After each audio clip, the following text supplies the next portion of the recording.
Namaskar and a very good evening to all our viewers. I welcome you all on our show, The Right Conversation.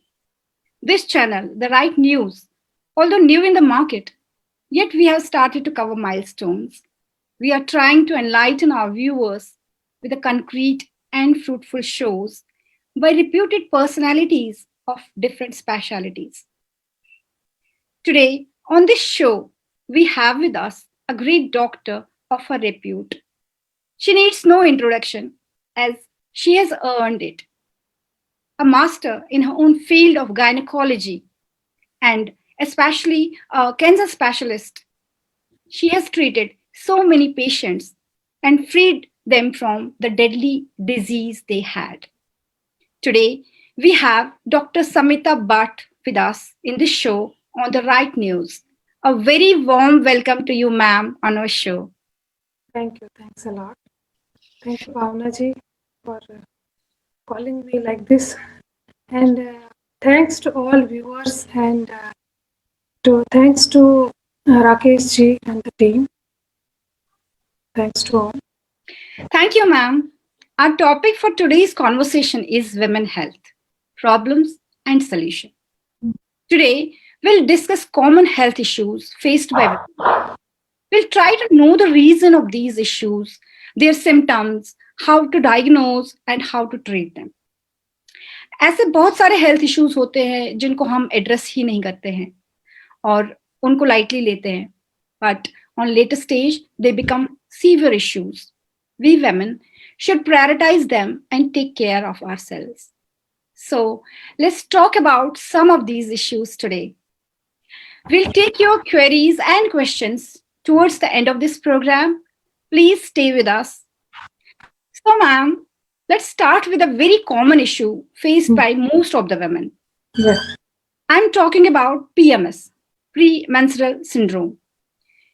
क्या causes होते हैं इसके, क्या symptoms होते हैं, आप प्लीज हमें डिटेल में बताइए हम कैसे ओवरकम कर सकते हैं इसको और भी जो भी जानकारी है आप हमें देना चाहे इसके बारे में, पीएमएस के बारे में, आप please carry on. So PMS, most of the PMS जो मैंने सुना है PMS बोलते हुए, so it's premenstrual syndrome. And this premenstrual syndrome usually by name starts with the premenstruation. जी. पीरियड से पहले जो फीमेल में चेंजेस आते हैं, जो चेंजेस हैं वो that can be physical, that can be behavioural changes. Most common they have an affect disorder. Affect disorder क्या होता है, उनमें बिहेवियरल चेंजेस आती हैं, जैसे she will be more, mood swings will be more common. And second, she will have irritability, she will be of, वो थोड़ा चिढ़ जाएंगी छोटी छोटी चीज़ों से, जिनका ट्रिवियल इश्यूज चाहे उस पर बात करनी हो नहीं करनी, she will go on discussing. And this is called affect disorder. कभी डिप्रेस हो जाएंगी, she will loss interest in surrounding, she will loss interest in pleasurable things, recreation and all that. तो ये उसका अफेक्ट डिसऑर्डर हो गया जी. And second comes her physical disorder. Okay okay. Like she will have headache, she will have breast pain and tenderness. जी, हम अक्सर इस चीज को नजरअंदाज कर देते, बट क्या ये एक सीवियर इश्यू बन सकता है, या वैसे भी ये हमारी मेंटल हेल्थ को भी अफेक्ट करता है, क्योंकि हम वो चीजें शेयर ही नहीं करते किसी की, हम किस दौर से गुजर रहे हैं इस टाइम पे. तो हम कैसे ओवरकम कर सकते हैं, क्या हम कोई अपनी डाइट में चेंजेस कर सकते हैं जिससे इसको हम मिनिमाइज कर सके, इस जो पीरियड होता पेन होता है इसको हम मिनिमाइज कर सके, कोई डाइट में चेंजेस, या कैसे इस पेन को रिलीव कैसे किया जा सकता है? सबसे पहले आपको तो पहले डायग्नोज करना है whether she really has PMS or not. Okay. She must be suffering from depression herself. She must be suffering from any other disorder. So PMS का right diagnosis है, जो ये symptoms आ रहे हैं, it should come 5 days, at least 5 days before the periods, and these symptoms should go after her periods are gone. Right. तो this is the diagnosis. और ये diagnose कौन करेगा? ये पेशेंट खुद डायग्नोज नहीं कर सकता. उसका यूजुअली मेल पार्टनर हो, फादर हो, ब्रदर हो या मदर, वो डायग्नोज कर सकते. तो वो चेंजेस, तो लेडीज को तो पता नहीं है मुझे क्या हो रहा है, जी So these changes should go once her periods are over. Then you can say she has PMS. And this is a time when हमको ये देखना है कि हमको इस फीमेल को कैसे टैकल करना है उस टाइम. जी अदरवाइज यूजुअली आपने देखा होगा घर में छोटी मोटी लड़ाइयाँ हो जाती हैं because of irritability and female gets aggressive sometimes. So PMS can be mild, but the severe form of PMS जिसको बोलते हैं, that can be dangerous. Female has suicidal tendencies. So you have to address that. उसको remedy सबसे family पहले also need to understand this. Yeah, husbands need to understand. Why is PMS painful? Reasons क्या होते हैं? नहीं, painful is because of hormonal withdrawal. See, this is hormonal changes. Our body is affected by the hormones, especially estrogen. Sometimes women do feel pain in their back or lower abdomen or legs. Obviously, this is premenstrual disorder, and all because of congestion and hormonal changes it happens. It can happen anytime to any female. So more often the females who are already in anxiety, who have depression, who have family issues, they are at more risk. Obese females are more risk. So इसका remedy यही है. First, the female has to understand she has to go for medication. She has to do a lot of exercises. Yes. थोड़ा सा tension reliever भी होना चाहिए. Diet should be rich in calcium. It should be rich in healthy diet she has to take. So obesity is itself a risk factor. Third, there are multiple medications we give to female. If she has mild symptoms, nothing to be done. Just a reassurance from her family. If she has a severe symptoms, it goes to premenstrual dystrophic disorder. Then she needs a medication. We give supplements, vitamin E supplementation, vitamin B. These are all they work nicely. But at high, then we have to give hormonal contraception because hormonal changes are there. Then we have to give other hormones. And antidepressants. Some females require antidepressants. Okay. Next जो हमारा topic है वो इससे थोड़ा मिलता जुलता ही है, डिसवेनेरिया. अगर हम बात करें पेनफुल पीरियड्स की, क्या कॉजेस होते हैं उसके, क्या ट्रीटमेंट है, और इसकी जितना मैं जानती हूँ कि कैटेगरीज है. तो प्लीज आप हमारे व्यूअर्स को इसके बारे में डिटेल में जानकारी. डिस्मेनोरिया बहुत बड़ा टॉपिक है. तो dysmenorrhea is pain during periods. So there are various types of dysmenorrhea, but most common we take spasmodic dysmenorrhea, जिसमें usually unmarried लड़कियां या usually जिसमें period के time पे pain हो. During periods the female experiences pain. This is called spasmodic dysmenorrhea. Okay. Because the cervix is very tight. So blood comes, it has to come out. तो उस time पे pain होती है. दूसरा important dysmenorrhea that is congestive dysmenorrhea, जो period के आने से पहले से शुरू हो जाता है. Before period comes, it starts. And here, usually what we have seen, the adults and girls coming with mothers, कि इनको बहुत पेन हो रही है और इनको हमको दवाई देनी पड़ती है. They don't have to, they can't go to school or college. So यहाँ पे एक मदर को देखना है कि इसका जो dysmenorrhea है, is it simple dysmenorrhea or is it associated with some condition like endometriosis? So it's not कि जो reproductive age group में females हैं उन्हीं को dysmenorrhea होगा और endometriosis होगा. Endometriosis can start at any stage. So इस time पे जो अभी जो upcoming जो हमारी disease है young women में, adolescents में है, most common is endometriosis and dysmenorrhea. So earlier also I have said that endometriosis is because of abnormal tissue, endometrial tissue at abnormal site. So यहाँ पे if young adults and girl comes with congestive dysmenorrhea and we have ruled out endometriosis, so उस time पे we have to treat her. We cannot tell her कि no, once she gets married then we will treat for endometriosis. We have to treat her that time only, क्योंकि उसका endometriosis बढ़ जाएगा. With time जब उसकी शादी हो जाएगी then she will reach to her reproductive, जब वो conceive करना चाहेंगी उस time पे it will be at advanced stage. So this is very important to understand for a mother कि ये हमको यहीं पे रोकना है इसका endometriosis. Simple endometriosis medicine simple देखिए, we can take. कैसे हम distinguish कर पाएंगे कि whether it is in primary stage simple dysmenorrhea? Simple dysmenorrhea. Yeah. That's why I said. See, dysmenorrhea because of endometriosis has a typical signs, and these are 3 Ds. One is dysmenorrhea before periods. Then she has dysgeusia, means while passing stools, if it's a severe endometriosis, she will have pain while passing stool during periods. Third, she will have gastric upset also.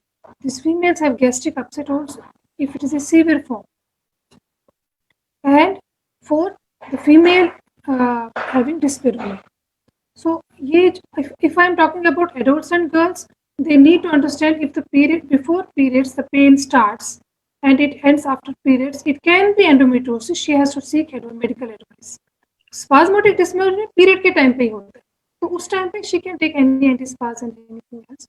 But severe dysmenorrhea or congestive dysmenorrhea, the mother should get her daughter examined and treated for endometriosis. So I think हमारे viewers को पता चल गया होगा कि क्या कैसे हम डिफरेंशिएट कर पाएंगे दोनों चीजों के बारे में, कब हमें डॉक्टर की कंसल्टेशन की जरूरत है इस चीज को लेके, क्योंकि पीरियड्स में हम अक्सर ये चीजें जो है रूल आउट कर देते हैं, कोई बात नहीं, पेन है, हो जाएगा.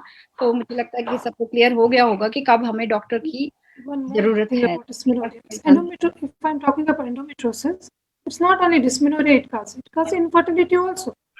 Okay. So we have to see whether female comes for a pain or she comes for fertility issues. So that need to be addressed. Mother should get. Okay, thank you so much. Next हम अगर बात करेंगे UTI की, बहुत ही common issue है. Most women most common gynaecological problem है faced by women of all age groups. हम इसके बारे में बात नहीं करते, हम इसको भी बहुत ही लाइटली लेते हैं, बट ये एक अंडरलाइन प्रॉब्लम हो सकता है आगे चल के, तो एक बड़ा इशू बन सकता है. तो क्या रीजंस होते हैं यूटीआई के और क्या कॉमन सिम्टम्स हैं, इसको हम कैसे ट्रीट कर सकते हैं? So see, if I talk practically, urinary tract infections, females are more prone. Females, because of short urethra and vagina associated with it, so females का urinary tract infection most common. जी. But they need to understand. The patient usually comes, I have, मुझे urine बार बार आ रहा है. कभी patient बोलेगा मुझे नीचे पेट में बहुत दर्द हो रही है, कभी पेशेंट बोलेगा साथ में कि मुझे इचिंग हो रही. So we as a practitioner, we as a clinician, हमारा काम है ये देखना whether this female has urinary tract infection or she has vaginitis. दोनों symptoms same रहते जी. If female का urine passing urine, if she has pain while passing urine, starting से pain है, it is usually UTI. But if the female has, she has passed urine, after that she has burning micturition. After passing urine, if she complains of I have no burning, it is not UTI, it is vaginitis. So we need to treat both separately. Second thing, most of the females take incomplete treatment. You need to take treatment for 5 to 7 days. So this is the treatment, 5 to 7 days you have to take treatment. And in pregnancy, if we talk about pregnancy and UTI, so asymptomatic bacteria होता है. Females are not having symptoms that time during pregnancy, but they have bacteria. And this bacteria can cause preterm labor, and she can have infections. Pyelonephritis is the most dangerous condition. So, pregnant females especially should go for urine routine and urine culture to rule out asymptomatic. Means उनको symptoms नहीं हैं, but they have bacteria. So UTI is not a small term; it's like it's a big thing. So females usually have symptoms of बार-बार urine pass कर रही हैं, जलन हो रही है.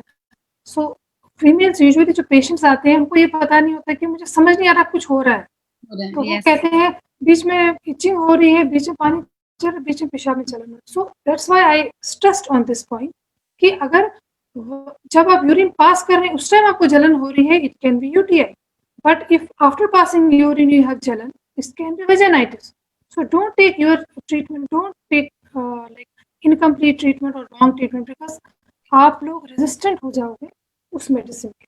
So better is to seek advice, go for examination proper whether this is UTI or vaginitis. So my request is don't take incomplete treatment, complete your treatment 7 to 14 days. जो period होता है उसका एक ट्रीटमेंट का जो अपना course होता है वो कंप्लीट कोर्स करना है. Yes. Does it has anything to do with personal hygiene? Obviously UTI, that's why I said कि females में, because vagina is in close proximity. Is it the only reason? No, it's not the only reason. reason. The multiple reasons sexually transmitted होता है. तो vaginal infections या urethritis can be gonococcal induced. So most common cause of UTI is E. coli bacterial infection, but it can be sexually transmitted also. So the female has to keep her hygiene clean. She should not have vaginal infections. She has to keep everything clean. The personal hygiene, especially females know it. I don't have to explain it how they have to keep it. Yeah, And they should take 8 to 10 glasses of water a day. Yes, that's very important. Drinking water is very important actually. जब भी UTI होता है doctors सबसे पहले ये prescribe करते हैं कि पानी पीना बहुत जरूरी है. To alkalinize urine. या हमारी बॉडी में होंगे वो निकल जाएंगे यूरिन के साथ. And immunity should be good. Okay. तो नेक्स्ट हम बात करेंगे पीआईडी के बारे में. पेल्विक. आपने तो सारा ही गायनी वाले सारे टॉपिक्स लिए हैं, so I have to cover because क्योंकि ये छोटी-छोटी चीजें हैं ये हम मतलब औरतों को बहुत इफेक्ट करती है. हम इसके बारे में बात नहीं करते और हमें प्रॉपर जानकारी नहीं होती इन चीजों के बारे में कि कौन सा डिजीज क्या है क्या नहीं है. हम अपने ही नुस्खे अपनाते हैं, अपने ही घर पे ही रहते. वही आज जैसे आपने बात किया पीरियड्स के बिफोर पीरियड्स और ड्यूरिंग पीरियड्स हम घुटते रहते हैं, अंदर ही अंदर सड़ते रहते हैं, किसी से उस चीज के बारे में हम बात ही नहीं करते हैं. तो ये चीजें जानना हमारे लिए बहुत जरूरी है. बेशक हम इनके डेप्थ में ना जाके बट बेसिक जो इन्फॉर्मेशन है वो बहुत जरूरी है. तो आप इस पे भी थोड़ा सा रोशनी डाल दीजिए. पीआईडी देखिए, PID is pelvic inflammatory disease. Pelvic inflammatory disease जो है वो एक इटसेल्फ अ बिग डिस्कशन का टॉपिक है क्योंकि हमारे इंडिया में पीआईडी बहुत कॉमन है. तो first if we talk about pelvic inflammatory disease तो सिम्टम्स क्या रहेंगे इसके. फीमेल विल हैव उसके लोअर एब्डोमिनल पेन रहेगा. उसके कभी अगर एक्यूट पीआईडी होगा, अभी रिसेंट इन्फेक्शन हो और एक्यूट है, शी विल हैव फीवर. उसका फीवर होगा, उसके blood markers will be raised और सीवियर पेन रहेगा. Some females have irregular cycles. The female what I usually come around. I don't come around acute PID usually, but the females का क्या रहता है, irregular cycles हैं. मुझे periods delivery के बाद मुझे irregular cycles हुए हैं और मेरे को कभी कभी दर्द होता है और periods मेरे शॉर्ट हो जाते हैं. So यहाँ पे we have to understand कि irregular cycles can be a cause of, it can be because of infection. So you don't have to take hormone for that. There is no need to take hormone. First you have to evaluate your irregular cycles can be because of PID. So this is a most important thing. The most of the females usually take hormones. They take hormones for 2 months, 3 months, and still their periods. So first you have to rule out infection. PID का जो cause क्या है और इसके yes treatment की बात. PID usually ascending रहता है because of that same cause. Vaginitis, cervicitis और endometritis. ये सारे हमारे बैक्टीरियल इन्फेक्शन रहते हैं जो असेंडिंग नीचे से ऊपर जाएंगे. Usually sexually transmitted, usually because of other factors. Second, PID chronic PID हो सकता है ट्यूबरकुलोसिस की वजह से. अब हमको ये देखना है कि किस एज ग्रुप में पीआईडी हुआ. Young girl will never have PID unless her she is sexually active. तो young girl will never have PID except she has tuberculosis. She can have chronic PID. Except she has tuberculosis, she cannot have because she is not sexually active. So usually she doesn't have PID. So reproductive age में it's common. अभी आपने एक term use किया endometriosis. हाँ.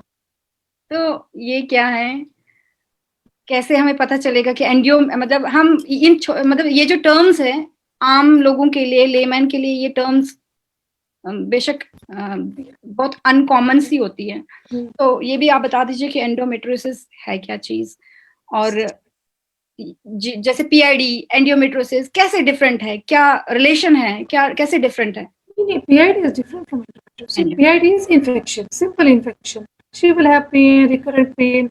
Sometimes उसके cyst बनी होगी chronic PID में, उसको दर्द लगी होंगी नीचे पेट में, कभी फर्क नहीं पड़ रहा है. So वो यूरिन का यूटीआई का ट्रीटमेंट कर रही है बट उसको इन्फेक्शन है. So the infection, whether she has UTI, whether she has the cyst, if she has cyst, is it because of infection? That is the role of gynecologist who has to diagnose. कि इसका PID है, इसका UTI है, symptoms almost same है, नीचे पेट में दर्द है, simple. The patient comes to OPD with her complaints of मेरे पेट में दर्द होती है। दर्द कब होती है? एक तो मुझे कंटिन्यूस दर्द है, पीरियड के साथ कोई रिलेशन नहीं है। If she doesn't have any relation with periods, she can have PID. If she has relation with the periods, period आने से पहले पेन होती है, फिर चली जाती है, it can be endometriosis. So there is a most important point. Endometriosis we will never. होता क्या है? Endometriosis क्या होता है? आपने मुझे बहुत कम टाइम देके बहुत कुछ बुलवाने की कोशिश कर रहे हैं। मैं चाहती हूँ हमारे व्यूअर्स को ज्यादा से ज्यादा जानकारी मिले। See, endometriosis means what? Endometrium, we have to understand what is endometrium. Endometrium है जो हमारे बच्चेदानी की लाइनिंग होती है अंदर से, उसको endometrium बोलते हैं। So usually बच्चेदानी की लाइनिंग तो यूट्रस के अंदर होगी, but what happens sometimes this lining remains outside the uterus. It can be most common site ovary में हो सकता है। ये हमारे पीछे से जो हमारे ट्यूब्स के थ्रू हमारे एक्चुअली सेल की जो लाइनिंग चली जाती है, जो किसी का रिट्रोग्रेड ब्लड जाता है तो ट्यूब्स आर ओपन, पीछे से ट्यूब्स ओपन है, तो ट्यूब्स के थ्रू ये जो लाइनिंग एंडोमेट्रियम ये चली जाती है पीछे से यूट्रस के पीछे, जहाँ पे वो एडहेजन्स बनाता है यूट्रस के साथ, इंटेस्टाइन्स के साथ, और ओवरियन सिस्ट बनाता है। ओवरियन सिस्ट कैसे बनती है? Every month female has periods, and if she has that endometrium is in ovary, that is called endometriosis. Endometriosis means endometrium at wrong side. Fine. So every time cyst actually that lining. every time female bleeds, but uterus has the outlet, so endometrium shed हो गया. Yes. But ovary doesn't have outlet. So every time she bleeds, the blood gets on collecting in that, and it forms a cyst.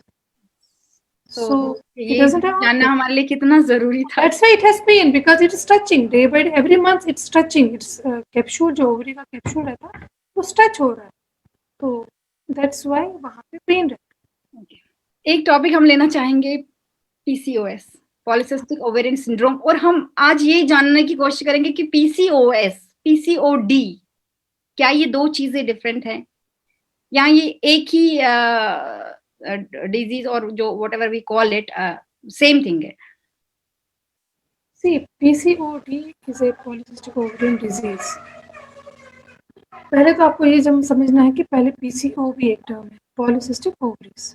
Usually जब females come with ultrasound, so routinely she gets diagnosed with polycystic ovaries. So they label it as I have PCOD.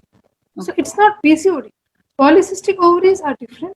Polycystic ovarian disease is because of ovary related. Polycystic ovarian syndrome, PCOS, is related to her metabolic changes in addition to polycystic ovaries, like she has insulin resistance, like pre-diabetic stage, she will have hyperlipidemia, fat level ज़्यादा होगा body में, उसके skin changes होंगी female में, उसके hirsutism होगा, acne होगा, उसका कार्डियोवैस्कुलर, उसका हाइपरटेंशन होगा.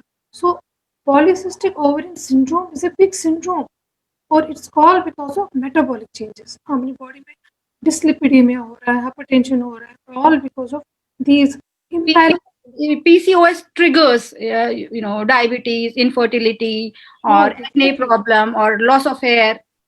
Not only loss of hair, loss of memory. Female can have endometrial cancer because of PCOS if she doesn't bleed.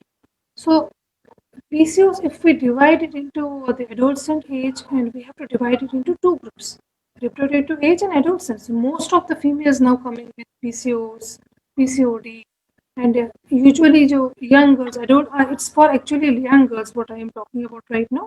जो adolescent girls आती हैं मेरे पास या किसी भी gynecologist के पास, they usually come with ultrasound. They have been advised to go for an ultrasound.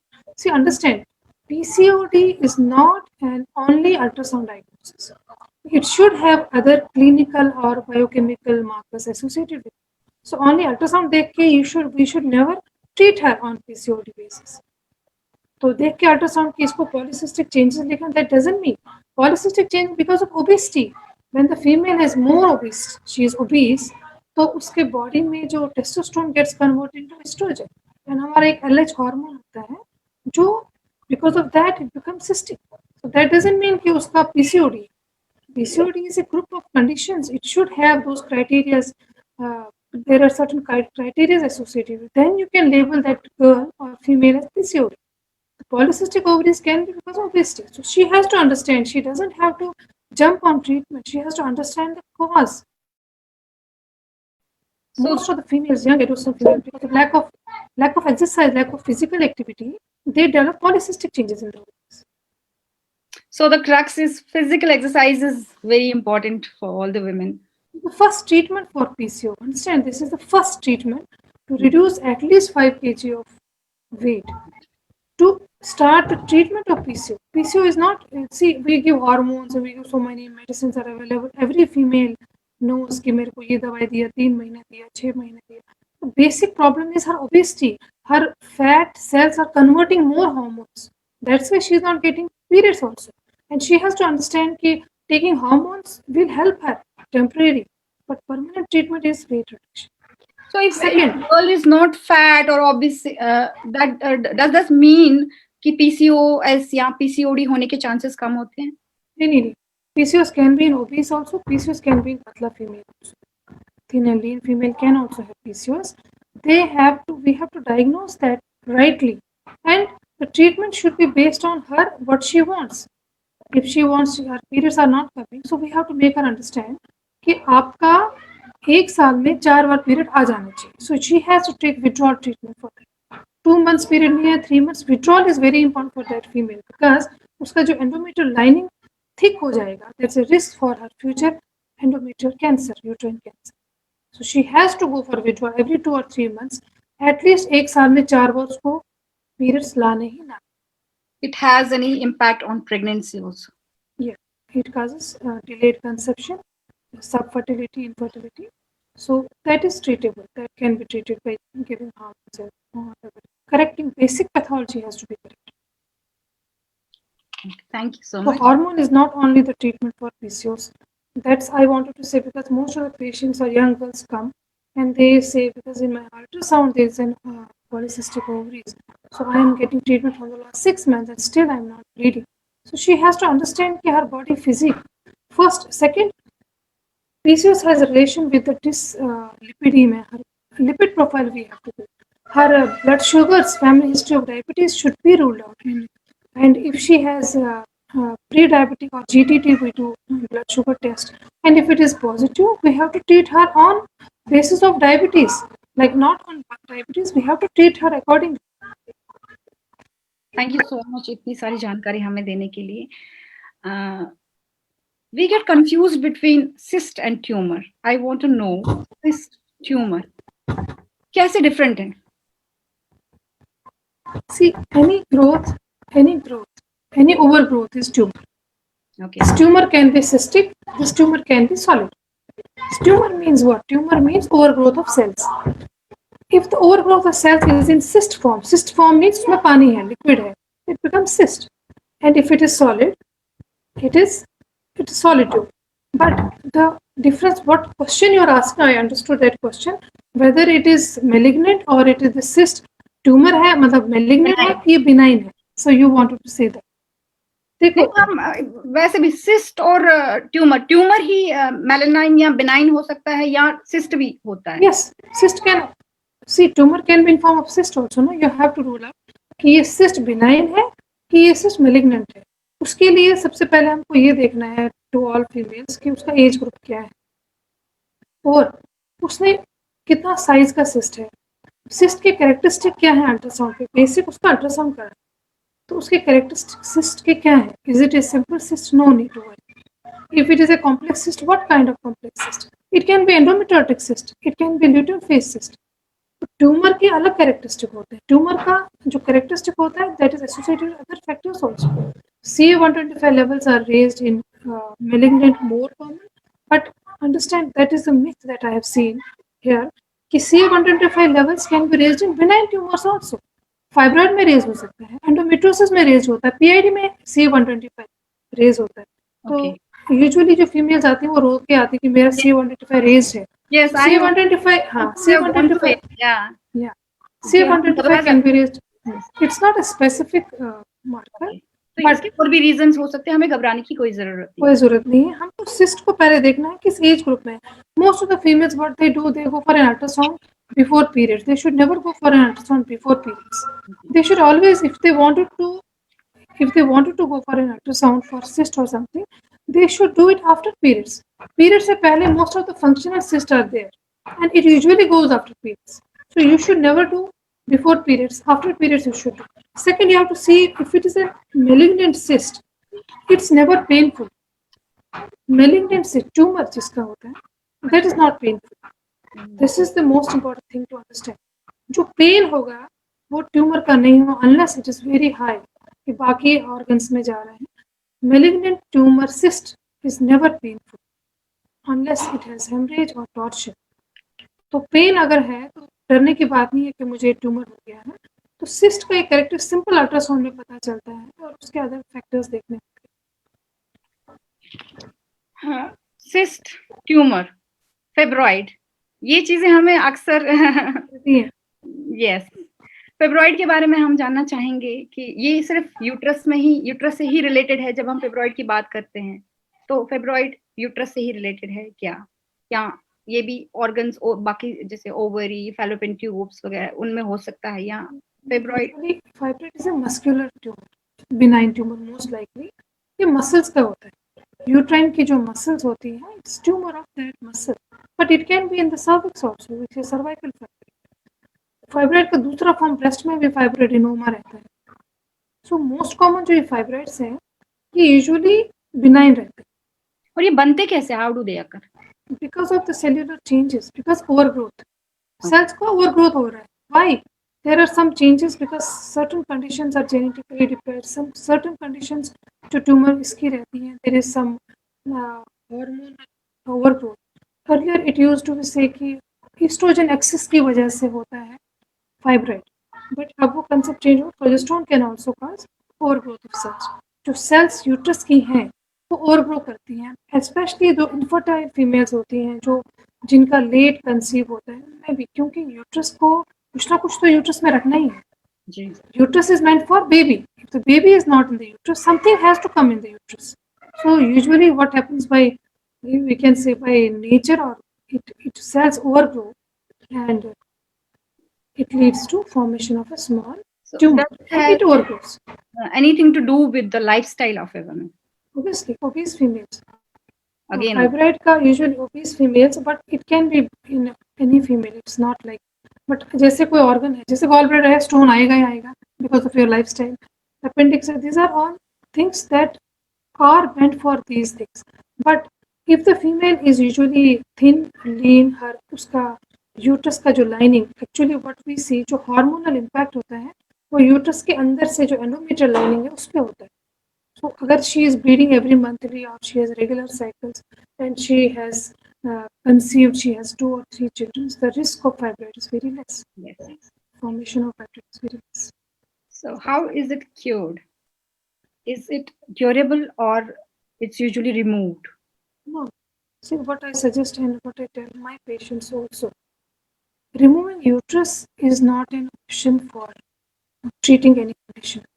If you see fibroid, most of the females say हमारा बच्चेदानी निकाल दो, आपको फाइब्रोइड है, तो you have to see कि उसका ट्रीटेबल है। अगर फाइब्रोइड अंदर से यूट्रस की कैविटी के अंदर है तो आप हिस्ट्रोस्कोपी से फाइब्रोइड को निकालो, और अगर बाहर से है तो लेप्रोस्कोपी के लिए निकालो। There is no role for doing hysterectomy for fibroid unless she has completed her family and she has multiple fibroids and she then you can go for it. Yeah, you can go for it if she has like we cannot do the myomectomy, fibroid remove नहीं कर सकते, multiple fibroids हैं और fibroid इतना ज़्यादा बड़ा हो रहा है कि वो उसके यूरेटर पे, क्योंकि पेशाब की नाली भी वहीं से जा रही है जो साइड में ग्रो करते हैं, that time we can remove. But removing uterus first is not an option for treating the fibroids. She has completed her family and she can go for it. मेरा एक यहाँ पे बहुत, we have to see her symptoms. Okay. We have to see the symptoms. अगर उसका if she has with medications she is being treated, there are so many medications has come to the market where we can delay her. If she is in reproductive age group, we can delay her hysterectomy. There are so many medications are available. हाँ, एक misconception women में होता है कि अगर हम uterus remove करेंगे या एक ओवरी भी रिमूव करते हैं तो वेट गेन होता है। ये किस हद तक सही है? हाँ, पहले तो मैं इसका ये आंसर दूंगी कि पहले यूट्रस रिमूव क्यों किया, why she went for अगर hysterectomy, कंडीशंस उसके लिए because that's why my question is she went for hysterectomy for what reason I don't know, but if she went for hysterectomy, first उसका physical activity कम हो जाता है, obviously she will have less physical activity initial 2-3 months कि मुझे भारी नहीं उठाना, मुझे ये नहीं करना, तो obviously she will gain.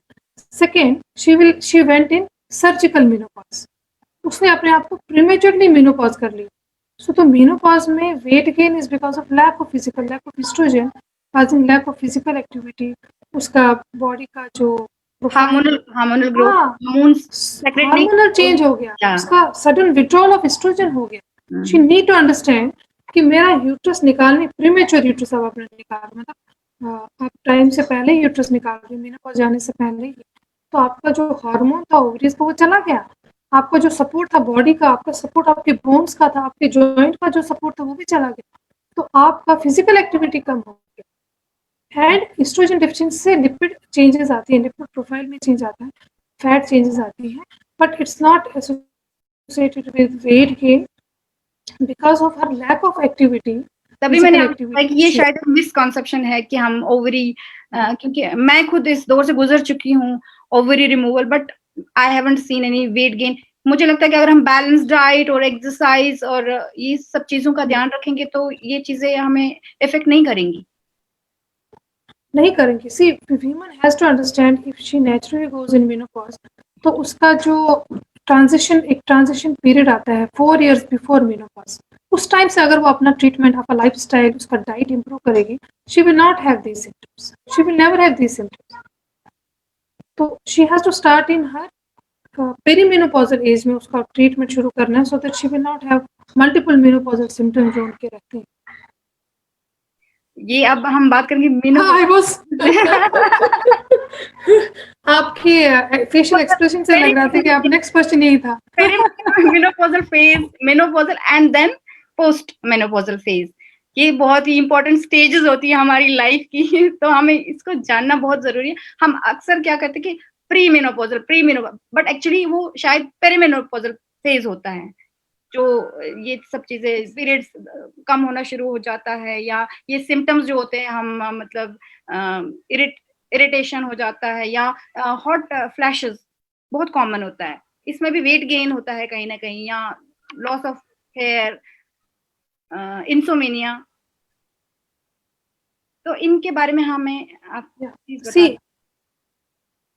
Menopause जो एक मेनोपॉज जो है वो that is the end result of female hormone changes. Menopause से पहले जो उसको ट्रांजिशन स्टेज बोलते हैं. So this transition stage starts at the end of reproductive age. अब हम बोलेंगे कि हमारा रिप्रोडक्टिव एज क्या था, तो यूजुअली 52.1 ईयर्स पे एवरेज मेनोपॉजल एज होती है, बट इन हमारे इंडिया में can be around 45, 49 it can be. So first we have to see whether the female went in natural menopause or she was in premature menopause. She menopause उसको 40 year से पहले ही हो गया. जी जी, तो जिसको menopause 40 year से, हाँ, तो उसके symptoms ज़्यादा रहेंगे. She will have more symptoms. She need to understand she needs replacement. She needs treatment for this because she will have effect on her. She will have effect on bones. So अगर कोई female before 40 premature menopause में जा रही है, she need to take care of her body and she has to seek medical advice for that. Second, जो transition phase है हमारा, perimenopausal as जिसको बोलते हैं, जिसमें कभी फीमेल बोलेगी मेरे इरेगुलर साइकिल्स हो रहे हैं, पहले बोलेगी मेरे शॉर्ट साइकिल्स हो गए, फिर बोलेंगे मुझे 1.5 महीना पीरियड नहीं आया, 3 months 2 months पीरियड नहीं आया, फिर बहुत ज़्यादा आ गया. तो this is her perimenopausal age. So reassurance बहुत ज़रूरी है कि नहीं, ये ठीक हो जाएगा with time, and other things we have to rule out. तो उसका पीरियड्स को कंट्रोल करना है, उसको at the same time we have to give her replacement. Some females का जैसे हॉट फ्लैशेस रहता है, बहुत सीवियर हॉट फ्लैशेस रहता है, नाइट स्वेट्स रहते हैं, और इंसोम्निया तो है ही, इरिटेबिलिटी, मूड स्विंग्स रहती है, वेजाइनल ड्राइनेस रहता है, हाँ वेजाइनल ड्राइनेस रहता है, एंड यूजुअली जो मेनोपॉजल फीमेल्स आती हैं उनको प्लूराइटिस, इचिंग बहुत ज़्यादा होती है, and for that those females go on taking antibiotics, they go on giving some web treatments for pruritus. So this is very important. Pruritus means itching. The vulval itching जो menopausal females में रहती है, we have to rule out whether ये infection है और it is menopausal change. Atrophy, उसके जो genital organs वो पतले हो गए हैं, वो इतने पतले हो गए हैं कि उनमें थोड़ा सा भी इंजुरी हो जाए वो स्क्रैच करने लगते हैं. So they go on scratching it. So this causes infections, added infections. So it's not an infection. This is actually estrogen deficiency. So we need, that female needs hormone replacement. She needs estrogen replacement. और मैंने अब ये भी है कि females are afraid of hormone replacement therapy कि cancer हो जाएगा, ब्रेस्ट का कैंसर होगा, यूट्रस का कैंसर होगा. ऐसा नहीं है. You have to balance everything. What dose you need. If the female has uterus intact है तो उसको estrogen और progesterone दोनों देने हैं, दोनों हार्मोन्स देने हैं कि उसका यूट्रस पे एस्ट्रोजन का इफेक्ट ना हो कि जो कैंसर के रिस्क पहले बोले गए.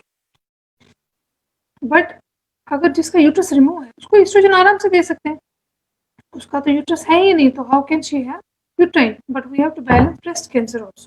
तो 5 ईयर से 10 ईयर्स तक अगर किसी को हार्मोन रिप्लेसमेंट है उनमें चांसेस हैं. 1-2 साल यूजुअली जो मेनोपॉज सिम्टम है, मेनोपॉज के 2-3 साल तक ठीक हो जाते हैं. That usually the symptoms go.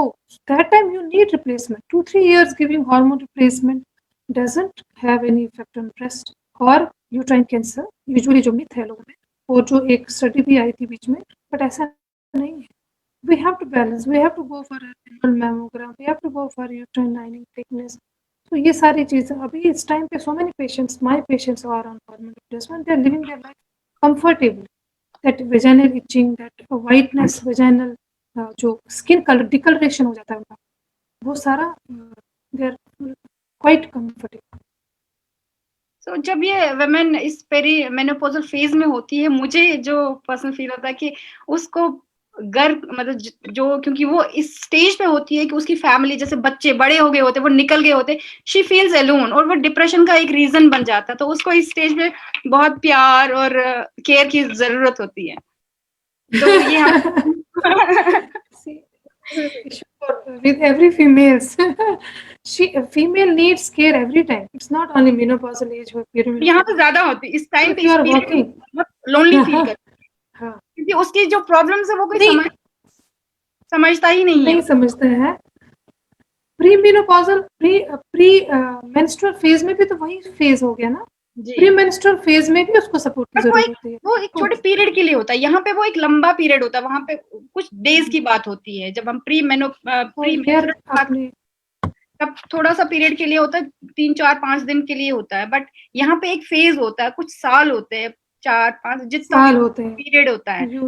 तो उस पीरियड में वो बहुत ही डिप्रेशन में चली जाती है, क्योंकि उसको खुद भी समझ नहीं आ रहा होता कि उसकी बॉडी में क्या चेंजेस हो रही है. She is confused. वो confused है. She gets confused. वो confused है अपने बॉडी के साथ कि मेरे साथ क्या हो रहा है. वो है कि हमें फैमिली के प्यार की बहुत जरूरत है. इसका साइकोलॉजिकल, फैमिली का प्यार बहुत जरूरी है. अपने हस्बैंड का प्यार या जो भी स्पाउस होगा, बच्चों का प्यार, स्पेशली जो ग्रोइंग बच्चे हैं या डॉटर्स हैं, they need to understand that their mother is going उस फेज से जा रही है जो फेज उसके साथ भी आएगा. She has to understand this. She is working also. My mother is working और my wife is working also. वो घर का काम भी कर रही है, वो बच्चों को भी देख रही है और अपना ड्यूटी पर अपनी बॉडी को भी तो नहीं देख रही ना. She is not taking care of her own body. तो यहाँ पे उसकी फैमिली का रोल. एंटी डिप्रेसेंट्स सजेस्ट करते हैं लेडीज को लेने चाहिए. They are called anti depressants. They are not actually anti depressant. The basic जो फिजियोलॉजी इसका डिप्रेशन का है मेनोपॉज में, वो anti depressants are not given as anti depressant. That is called serotonin uptake inhibitors. हमारी बॉडी में एक natural एंडोजेनियस hormone समझ लीजिए, वो कम हो जाता है, सेरोटोनिन, जिसकी वजह से आपके साइकोलॉजिकल चेंजेस आते हैं. तो सेरोटोनिन को वापस लाने के लिए we have to give that dose. They come in category of anti depressants, but females don't. They usually misunderstand कि मेरे को मैं डिप्रेशन की दवाई पे हूँ. It's not for depression. This is for that hormone की कमी की वजह से, दैट हार्मोन दैट एलिमेंट की कमी की वजह से आपको ये हो. So for short time they need these replacements. So it women and bone health की अगर हम बात करेंगे तो आफ्टर मेनोपॉज ये प्रॉब्लम ट्रिगर हो जाती है. Is it true? क्या रीजन होता है? क्या रीजन होता है? अगर ऑस्ट्रोप्रोसिस की बात करें हम, रीजन क्या होता है? वेमेन की जो बोन्स होती है, अक्सर हम लेडीज को देखते हैं कि बैक एक का प्रॉब्लम तो बहुत ही कॉमन है, वो तो बहुत ज्यादा कॉमन है. तो क्या रीजंस क्या होते हैं इस चीज के? See, मेनोपॉज को हम अगर let see that's why I am telling, जो मेनोपॉज है, मेनोपॉज तो एंड रिजल्ट है उसके ऑस्टियोपोरोसिस का. उसका जो ऑस्टियोपोरोसिस हुआ है उसको पेरीमेनो है, उसके रिप्रोडक्टिव एज में हुआ है. उसका वो जो पेरीमेनोपॉजल 4-5 साल थे वो कहाँ चले गए? वो Okay. 5 साल भी तो उसी में आएंगे. उस Okay. टाइम हमने ध्यान नहीं दिया. नहीं दिया. फिर Yes. जब आप मेनोपॉज में गए, आप बोले मेरी हड्डियां वीक हो गई, मुझे बैक एक हो रही है. But you need to understand, जो ये एस्ट्रोजन डिफिशिएंसी, हार्मोनल इम्बैलेंस से, आपके डिफिशिएंसी की वजह से आपके जो हो रहे हैं, तो पहले से अंडरलाइन प्रॉब्लम्स होती है, वही धीरे-धीरे you have to first rule out whether it is because of menopause or she has any other condition also. जो मेनोपॉज की वजह से यूजुअली ऑस्टियोपोरोसिस हम बोलते हैं, that can be in the wrist, होता है हिप जॉइंट में मोस्ट कॉमनली, और स्पाइन में देखा जाता है. तो इन 3 चीज़ों पे usually female should go for DEXA scan, जो यूजुअली हम स्क्रीनिंग बोलते हैं. बोन, वीमेन बोन्स के लिए स्क्रीनिंग, जैसे हम बाकी चीज़ों के लिए स्क्रीन करते हैं, वैसे एवरी फीमेल इन हर 65 और 60 should go for DEXA scan. Simple, आप समझ लीजिए एक्सरे हो गया. जी जी. डेक्सा स्कैन आपको बोलेगा कि ये female at risk of fracture है कि नहीं है, इसमें ऑस्टियोपोरोसिस है या इसमें ऑस्टियोपीनिया, अभी ऑस्टियोपोरोसिस डेवलप नहीं हुआ है. That time we can save that female with multiple replacement. And तो क्या फीमेल शुड टेक एक्चुअली एक सर्टेन एज के बाद जो है सप्लीमेंट्स लेने चाहिए बोन्स के लिए? कुछ female always should take supplements for bones. जितना जितना उसका एज हो जाएगा, उतना उसका बॉडी का एस्ट्रोजन लेवल कम होगा, उतना बोन्स का रिमॉडलिंग नहीं होगा, क्या बोन्स का टर्नओवर नहीं होगा. फर्स्ट तो उसको फिजिकल एक्टिविटी बहुत इम्पोर्टेंट है. Her physical activity, her exercise, simple walk और व्हाटएवर शी डज, कैल्शियम की replacement with the calcium and vitamin D. जी. नाउ द फीमेल सेज कि मुझे पेन हो रही. सो ऑस्टियोपोरोसिस अगर उसको है तो उसको पेन नहीं होती. Osteoporosis doesn't have pain unless there is a fracture. Osteoporosis, osteomalacia, जिसमें विटामिन डी की डेफिशिएंसी होती है, उसमें बोन पेन होती है. So you need to rule out vitamin D deficiency. Usually हमारे इंडिया में तो है ही विटामिन डी डेफिशिएंसी, हम धूप में तो ज़्यादा बैठते नहीं है. तो vitamin D deficiency need to be rule out. Vitamin D replacement proper course लेना है. कैल्शियम हर फीमेल शुड टेक. अगर वो रोज़ नहीं ले सकती है, हफ्ते में 3 दिन में लेना. और मिल्क, दूध जिसमें कैल्शियम ज़्यादा कंसंट्रेशन हो, वो लेना जरूरी है. आप प्लीज हमें अपने क्वेश्चंस जो है वो आप लिख सकते हैं, हम उनका रिप्लाई करने की कोशिश करेंगे प्लीज. और आप तब तक हम बात करते हैं. आपने ब्रेस्ट कैंसर और सर्विकल कैंसर के बारे में पहले भी आपने सेशंस किए हुए हैं, बट जो हमारे नए व्यूअर्स है जो आज पहली बार देख रहे होंगे, तो आप शॉर्ट में बता दीजिए कि जो ब्रेस्ट कैंसर है उसका सेल्फ डिटेक्शन, जो सेल्फ चेक, जो बहुत ही इंपॉर्टेंट उसका स्टेप होता है, वो कैसे कर सकते हैं, या हम मैमोग्राफ के लिए कब जा सकते हैं, किस मतलब कौन सी राइट एज है जब हमें ये कराना चाहिए, ये सब टेस्ट के लिए जाना चाहिए, और कौन सबसे ज्यादा रिस्क पे होते हैं ब्रेस्ट कैंसर के? अच्छा क्वेश्चन आपने बोला. The females who are at risk. See first, एक female herself is at risk. Any female is at risk of breast cancer. तो फीमेल को ये देखना है कि मुझे कब अपना सेल्फ ब्रेस्ट एग्जामिनेशन करना चाहिए, और whether that female comes in high risk category. So what I said कि हर female is at risk of breast cancer. Some are at low risk, some are at high risk. The high risk females जो हैं उनका there will be family history. First degree relative or second degree relative will be having breast cancer if they have breast cancer, or they have associated other cancers. Other cancers अगर associated तो एक syndrome बनता है, वो भी देखना है. और किस एज में, अगर उसके first degree relative young age में हुआ, that female is also at risk for breast cancer. अगर यंग एज में होता है, अगर एल्डरली 65 के बाद हुआ तो she is at, because genetic cause for breast cancer बहुत कम रहता है. तो genetic cause is very less. It's not कि किसी को हुआ तो उनको भी होगा. तो genetic cause for breast cancer is less. Sporadic single cause can. So females those who are obese, those are at risk, जिन्होंने अपने बच्चों को दूध नहीं पिलाया, they are also at risk. Okay, so they need to understand कि हमको जो रिस्क है तो वो हमको कैसे एनालाइज करना है। अब ये क्वेश्चन आता है कि उसको कब स्क्रीनिंग के लिए जाना चाहिए। जी जी, स्क्रीनिंग यूजुअली अगर she is at moderate risk, she is not at high risk female, she is at moderate risk, average female, तो 40 के एज में she has to go, 40 to 45, अब तो 45 एज हो गया, 45 में she should go to mam. Mammogram. Below 40 कोई advantage mammogram कराने का नहीं। There is the breast is dense at that time, तो मैमोग्राफ कुछ रिवील ज्यादा नहीं करता। तो 45 के अराउंड एक मैमोग्राफ, मैमोग्राफ 45 आना चाहिए। 45 इज और मैमोग्राफ फिर क्या मतलब स्क्रीनिंग टाइम एंड रहेगा उसको रिपीटेशन मतलब रिपीट करना है टेस्ट हमें कितने every time? 2 or 3 years. If she has normal mammo, every 2 or 3 years she has to. हमारे पास यहाँ कुछ क्वेश्चंस आ रहे हैं। हाँ, every 2 or 3 years. There are different guidelines actually. ठीक, बीच बीच में हम क्वेश्चंस भी लेंगे क्योंकि फिर हमारे व्यूअर्स नाराज हो जाते हैं।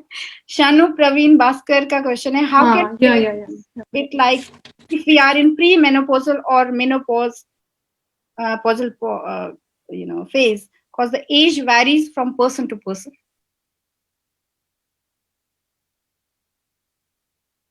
How can we know? How can we recognize we are in a pre-menopausal or we are in a menopausal phase? Obviously, menopausal तो periods रुक जाएगा, तो pre-menopausal इनका क्वेश्चन होगा कि pre-menopausal phase हम कैसे recognize करेंगे कि we are into this phase now? See, pre-menopausal phase वो होगा, एक तो आपने ये देखना कि आप किस एज ग्रुप में है। Have you crossed 45 age? Have you crossed? Are you in around 50s के अराउंड है बट स्टिल पीरियड्स आ रहे हैं? सो प्रीमेनोपॉजल फेज में, that is called perimenopausal age में आपके पीरियड्स आएंगे but your periods will be irregular and that irregularity will should click to your mind कि मैं शायद पेरीमेनोपॉजल एज में हूँ, unless you have ruled out other causes of irregular cycles.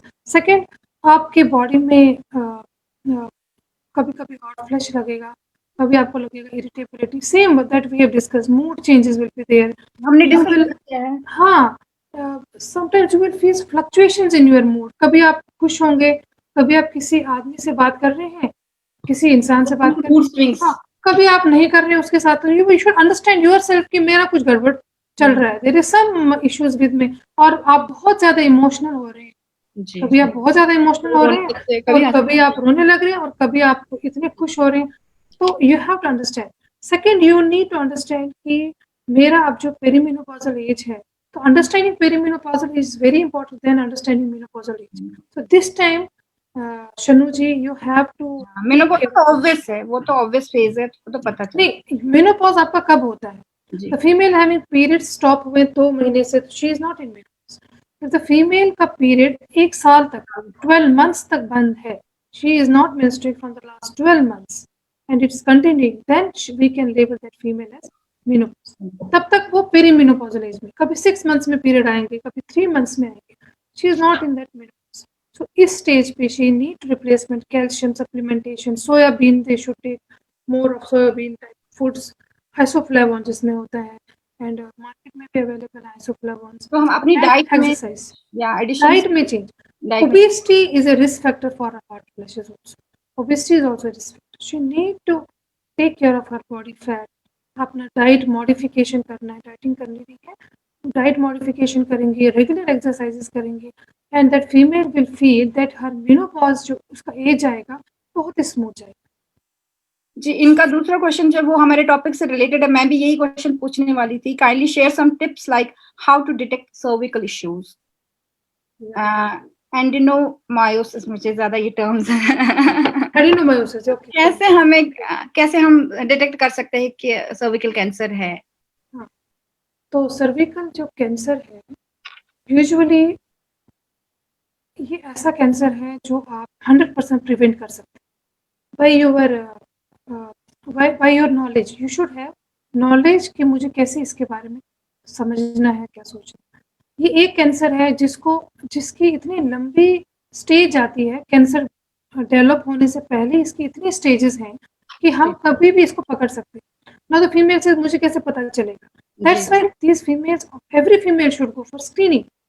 The screening is very important. उसकी कोई right age? Yes, उसकी age, whenever female goes for sexual activity, whenever she becomes sexual active, she Yeah. has to go for screening.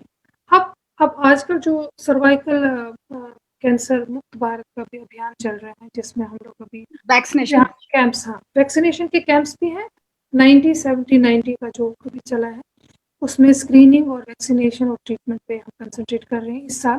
तो cervical Bharat मुक्त bye 2030। तो ये जो vaccination की बात कर रहे हैं आप, ये वैक्सीनेशन कब एक लड़की को, एक गर्ल चाइल्ड को हम उसको डोज देते हैं? हर कंट्री का अलग है। जैसे WHO 10 से 15 साल में बोलेगा या 9 से 15 इयर्स में बोलेगा। सो जो एक्चुअल हमको इम्यूनाइजेशन देनी है बिलो 15, 3 डोजेस देने हैं इम्यूनाइजेशन के, 9 12 to, you can go for 9 to 15। अब जो वेस्टर्न कंट्रीज है, they go for sexual activity early. हमारे इंडिया के हिसाब से तो they are sexually active females in 18 years, maybe 19 years maybe. So right time is 9 to 15 years, and but any female can go for vaccination up to the age of 26-46, because the vaccination जो है वो आपके सिर्फ cervical cancer को prevent नहीं करती है, वो आपके एनल कैंसर को प्रिवेंट करती है, वो आपके वल्वल वजाइनल कैंसर को भी प्रिवेंट करती है, because this is the virus that is called human papillomavirus. Yes. So human papillomavirus. तो कैंसर का मेन रीजन ह्यूमन पेप्लोमावायरस है। This usually is sexually transmitted. So the vaccine का नाम भी HPV vaccine है। तो ये वैक्सीन सिर्फ is not limited to unmarried girls and these, it's limited to every female, even pregnant female का अगर एक डोज हुआ हो प्रेगनेंसी से पहले, she can complete her dose after her pregnancy is over. So vaccination, understand this, vaccination is not only for cervical cancer, this is for vulva, even boys के लिए भी vaccination अभी आई नहीं है, but we are considering. मुझे लगता है कि हम क्वेश्चंस आ नहीं रहे, तो बहुत ही इंफॉर्मेटिव सेशन रहा ये सबके लिए ही। हमें बहुत जानकारी मिली छोटी छोटी चीजों के बारे में। तो हम डॉक्टर साहब से बात और भी सेशंस करवाएंगे इसके बारे में, जो सर्विकल कैंसर और ब्रेस्ट कैंसर, ये छोटे मोटे टॉपिक्स नहीं है, ये बहुत बड़े टॉपिक्स है जिनके बारे में हमें पूरी जानकारी चाहिए। तो हम फिर कभी बात करेंगे डॉक्टर साहब से, क्योंकि इनका भी टाइम स्केड्यूल होता है अपना। तो thank you so much. Thank you so much Bhavna ji, आपके साथ बहुत अच्छा लगा। Thank you so much. So we are now concluding our conversation with Dr. Samita. Thank you so much, ma'am, for taking out time from your busy schedule and providing us with valuable information. We are thankful to all our viewers for watching the show. I, Bhavna Pandita, would like to take your leave now. Thank you. Namaskar.